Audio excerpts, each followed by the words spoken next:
Hello everyone and welcome to 5 Facts. I'm Tony Southcott and today we are here to talk about Neon Demon.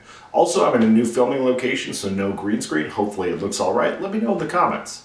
This is a movie from Nicholas Winding Refn and it stars Elle Fanning. It's a very, very weird one, but let's get to the facts. Fact number 1. The colors aren't just for style, but they hold a much deeper meaning. Whenever you see white, it's meant to be something sacred.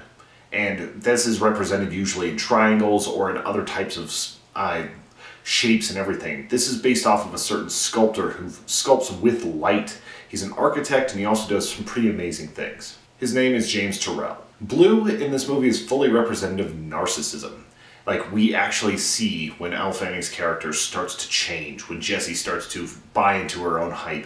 She always knew she was pretty, she talks about that at the end, but at this point she goes from being just this naive little girl to being completely enamored with herself. We see this whenever she's going up and she's kissing the mirrors, and she actually improvised that too, Elle Fanning did.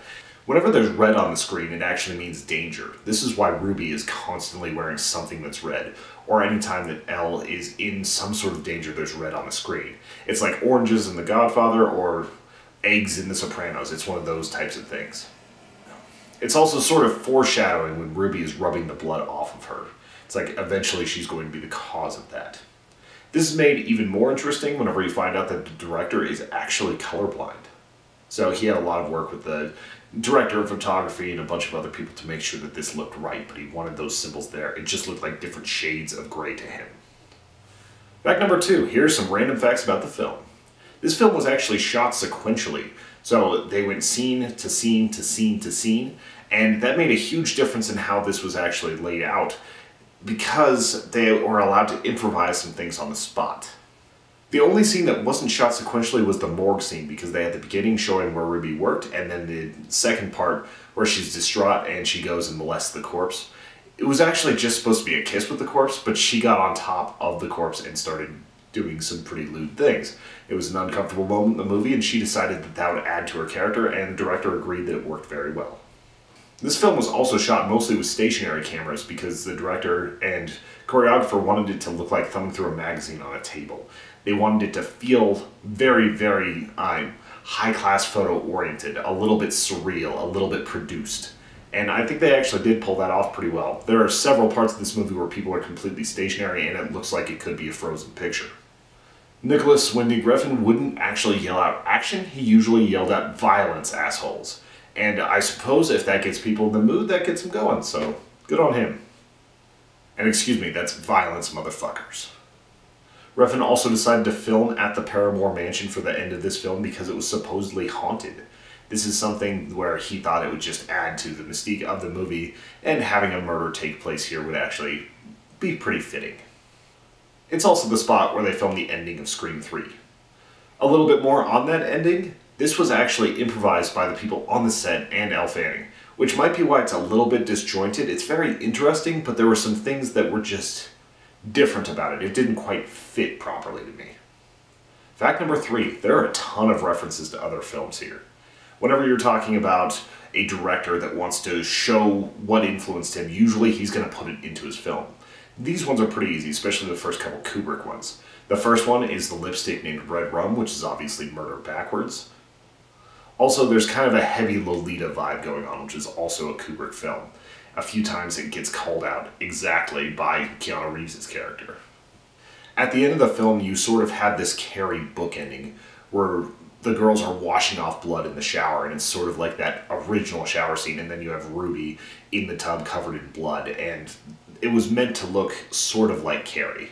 So that's another one where it's both Stephen King and the film who I can't remember directed it back in the day. Also, the speech being cited at the table during their conversation is actually Henry V, so there's a major Shakespeare reference just thrown in on there. Which makes sense because it's a very famous dialogue, and that a director, and that a washed-up actor would be repeating something like that because it's so well known. Fact number 4, Elle Fanning got hit really hard in the face by Abby Lee. There's a part in this movie towards the end where they're chasing Elle, and she comes out of nowhere and throws this monstrous right hand that just clocks Elle Fanning right in the mouth. And that was an actual punch. And you can tell, based on the reaction, that it was an actual punch. It wasn't just good choreography where she like dove to the side. This was an actual straight up punch to the face, and it was kind of awesome to see. You see her post up, she puts her weight on her front foot and just has the follow through with this punch. It looked honestly like she knew how to throw a punch from the beginning. And of course, whenever you have that sort of thing happen, you might as well use it, so that's the take they used for the movie. Fact number 5, endings and symbolism. To understand the ending here, we have to understand what these characters actually represent. By the way, all of this was gleaned from interviews with the director, so this isn't something that I'm making up, this is what he wanted it to mean. Abby Lee's character represents external beauty, and a sort of natural beauty. She hasn't had to go into the knife like her friend. Bella Heathcote represents manufactured beauty. She's the one that's constantly talking about going to the surgeon, the one that's being propped up because she's willing to go under the knife so much. Jenna Malone's character Ruby represents innocence, virginity, and a few other odd things that I couldn't see, but this is once again what the director was saying. So you have these 3 different girls who have collectively actually consumed Jessie. And I believe that the movie's a metaphor, but in the sense of this movie, they actually have consumed her. They've taken her essence. And this is why you have Bella Heathcote, who is the one who is artificial, the one who's made under the knife, and why she can't actually stomach it because she's experiencing, like, trying to absorb this real beauty that she doesn't have, because Jessie is sort of perfection in a lot of ways. She's this young up-and-comer that has everything, the it thing that they don't.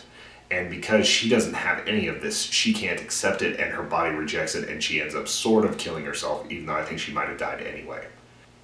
Then you got Abby Lee's character, who basically was a ghost, or feeling like she was fading away. Beautiful girl, but her expiration date was up. And whenever she consumed Jessie, she found some of this resurgence in her. It's why the camera person came and wanted to use her, fired the other model. It's why they just kind of came back to her. Like, she absorbed that essence, and even whenever her friend killed herself and puked up an eyeball, she picked up the eyeball and ate it because she was able to. Ruby, on the other hand, experienced something different. She kind of had a return to vitality. She was working with dead people. She, in a sense, felt like she was dead in a lot of ways, and she wanted a part of Elle because she wanted to just experience that life again. And it shows her basically on the floor menstruating. Way too much to be menstruation, of course, but that's symbolic of having that sort of restoration to her body. This is a movie that's so positively just chock full of expertise with shots and camera work and even pretty decent dialogue. But it's one that I'm not sure how much I actually enjoyed. It's something that is curious, and it's this great metaphor for what Hollywood does to young women. It's about them being chewed up and spat out and basically used by the other people that are around them. And for its purpose, it did a good job with that. But there's still something that's unsettling and not in the best like horror way for me. I really did enjoy aspects of it, but this was my second watch through and it was a little harder than the first. I feel like this movie is sort of like a Jodorowsky film, or a Jodorowsky depending on how you pronounce it, where there's so much symbolism and so many things going on that it's sometimes hard to grasp the smaller size of things that the director wants you to see. And sometimes that's great, sometimes it's in the way, sometimes it's just not quite what we're looking for. And I think that he did a good job here. He did Drive before this, which is another movie that's sort of enigmatic and strange, but there's a lot there. And it's not that this movie's bad. I think it's worth a watch, especially for film lovers, especially for people that like a dense story. But I'd love to know what you guys thought of this movie. Tell me what you thought of Neon Demon. If you haven't seen it yet, it is also on Amazon Prime, so go ahead and check that out. Also, these are about to be on early release through Patreon at patreon.com/HumanEchoes, so if you want your 5 facts early, you can start hitting that up. Otherwise, it's just a great way to support us. I hope you guys have an excellent week. We will see you soon with more 5 facts and more awesome stuff from Human Echoes.